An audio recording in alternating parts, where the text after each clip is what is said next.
You remember, right? That little kid who used to tell you absolutely everything, who couldn't wait to hold your hand, and now it feels like they're a million miles away.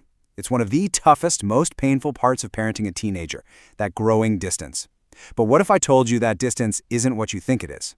Seriously, one day they're your kid, and the next it feels like you're getting one-word answers, a lot of closed doors, and yeah, plenty of eye rolls. If you've ever looked at your teen and just wondered, who are you? Well, you are definitely in the right place.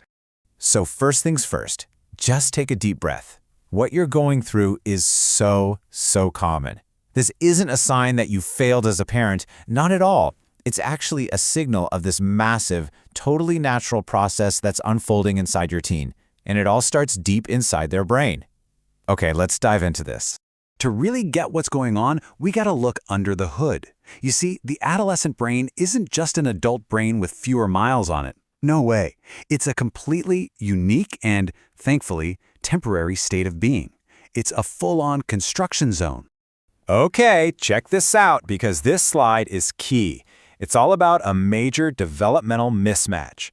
You've got the amygdala. That's your teen's emotional gas pedal. It's fully developed and just flooring it all the time. This is where all those gut reactions, the fear, the aggression, come from.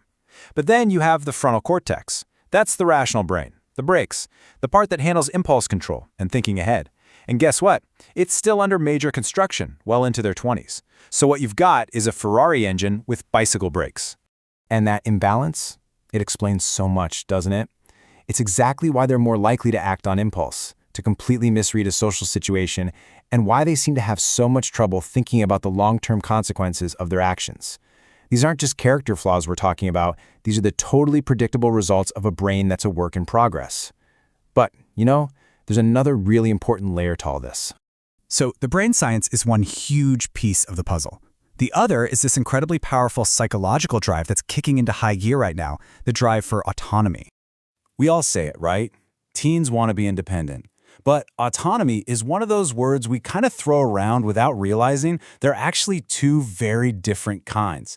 And that confusion, it's often right at the heart of the conflict in our homes. So, listen up because this is the whole game changer. We as parents often see their behavior as autonomy as independence. A push for freedom from us. We see it as a rejection. But what most teens are actually searching for is autonomy as volition, the freedom to be their authentic self. Think about that.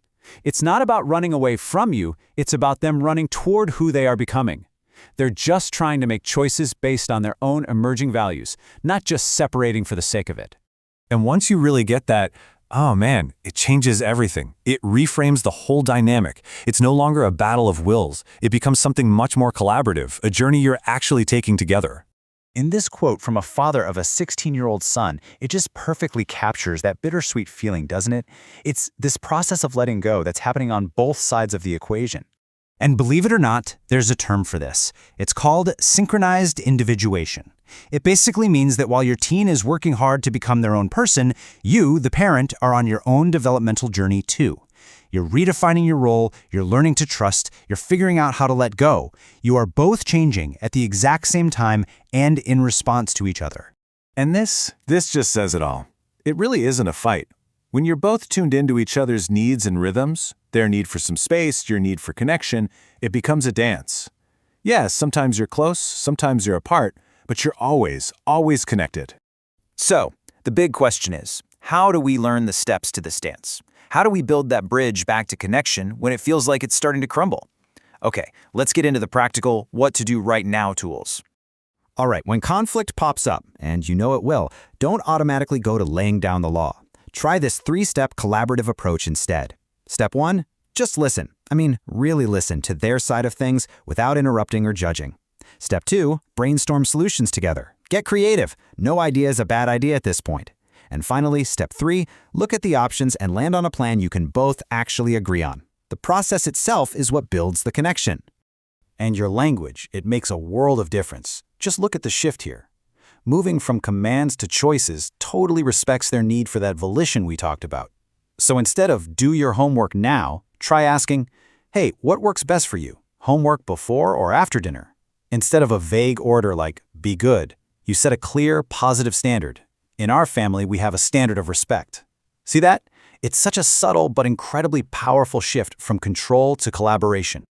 And remember to look for those small moments to connect every single day. Practice active listening, because sometimes what they don't say is the most important part. Work on creating a space where they know they can talk to you without getting a lecture. Just have little emotional check-ins. Let them teach you how to use their favorite app or some new slang. These small deposits in the relationship bank, they really add up. So let's just reframe this whole thing, shall we? The teenage years are not a storm you just have to survive or a battle you have to win. They are a profound opportunity. An invitation, really. By understanding the science, by respecting their drive to become themselves, and by learning how to dance together, you can transform this great disconnect into the foundation for a deep, amazing adult relationship that's going to last a lifetime.